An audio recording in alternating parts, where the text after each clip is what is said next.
In this video, I'm going to walk you guys through how to make an MCP server within just 5-10 lines of codes. Now, recently I've been trying to understand how MCP servers and clients work and how they can work together, and currently thinking of trying to build some interesting projects just for myself. So let's see what this is about. Now, what is MCP? MCP stands for Model Context Protocol. It's an open standard for connecting LLMs with external data and tools, enabling seamless integration for AI apps, chat interfaces, and custom workflows. So this is a standard way to build AI applications that doesn't feel very hacky. So what do I mean by that? So let's say we have an AI doctor's assistant and the doctor wants to get various patient informations. So from, let's say, a database, like so, and we want to summarize it in a good way and also get some suggested treatments based upon known ways of treating something. And you want to wrap everything around with an LLM, but also with an MCP server, so that the hospital or the doctor essentially gets what they want based upon these results. Now, as we can see, they're very modular over here. So you can swap one of this, or you can add another lane over here. You can change the patient record database if something goes wrong over there. You can change one of the summarizer tools. So if there's a new LLM that comes out, you can change it to that. So this is very, very modular over here. It has built-in safety and access controls, and uses LLM as an interface rather than just a chatbot. So again, not using LLMs purely for the sake of chatbot reasoning, but rather as an interface, as a component of it. So here's how we've been doing it so far. So far, all these LLM-based solutions has been about connecting LLM to various tools and pray to God it works. There is no rigidness to it, no real software engineering to these solutions. Just praying to God this LLM makes a good decision on which tool to use and pray to God it works. And this has a lot of problems. First, it just feels hacky. You're gluing things together, soldering it, and just assuming that it will work every time. And truth is, it doesn't. In production, things will go wrong. Not to mention, this has integration reusability problems. If, let's say, a new LLM comes out or a new version of the tool comes out, you have to change a lot of things to get it running again. So this will take a lot of downtime. So there's a huge reusability and integration problem. You have model and vendor locked. Let's say you add a Gemini model. You're waiting for the next Gemini model to come out with better capabilities, even though like a DeepSeek model or like the new OpenAI model is much, much better.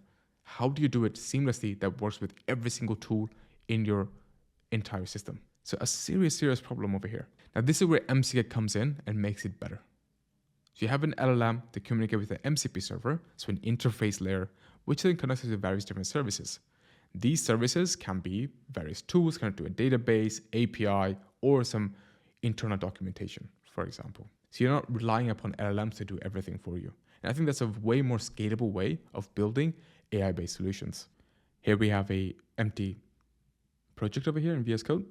The first thing we will need to do is toggle terminal, and we're going to install Gradio MCP package. Now, please make sure you guys have a virtual environment in place. This will make it much more easier. So here I have a very simple Python environment. If you guys have an MCP server or plan to make an MCP server using some sort of machine learning or deep learning models, please make sure to use a Anaconda or Miniconda virtual environment.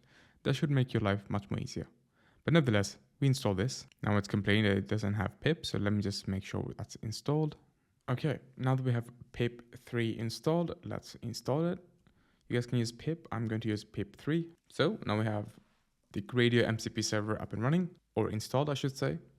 Now what we have to do is import Gradio as gr. We're going to make a simple function called letter counter. This is essentially the function that you guys need to define for what you guys want the model to use this function as. Essentially, it's a function calling tool. Let's just put it that way. So you guys can define it to do exactly what actions you want. Now, after that, we can pass it into our GR interface where it takes in a text, or it takes in the parameters defined as text and text. Output will be a number, and the title of it is a letter counter. And we also pass it the function itself. Now, after that, all we have to do for this MCP server to be up and running is write demo.launch MCP server equals to true. And simply, we just have to run it. Now, our MCP server is running on this endpoint over here. Now, please make sure that you guys have activated your virtual environment, like I did over here, for it to work.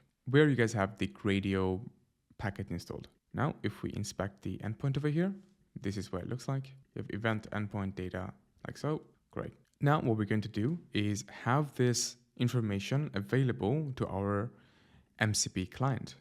For the MCP client of our choice, we are going to be using Claude Desktop over here. And in the Claude Desktop, you guys can go to settings to make sure you guys have the information you guys need for this MCP server to be available for use. So in settings, you will have to go to developer. And in this developer, we can actually see that I've already pasted our MCP server over here. But the way you guys add it is edit the config. The config will look like so, where you guys can add different MCP servers. So over here, I've added a very generic name like MCP servers. It's Gradio, command MPX, and args or arguments, the endpoint to our MCP server that is running.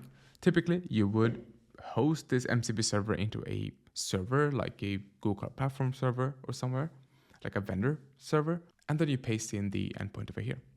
And the main idea is that whenever we use our Claude application, it should be able to use this function that we defined over here to make actions for us. So for example, here's how I use the strawberry word.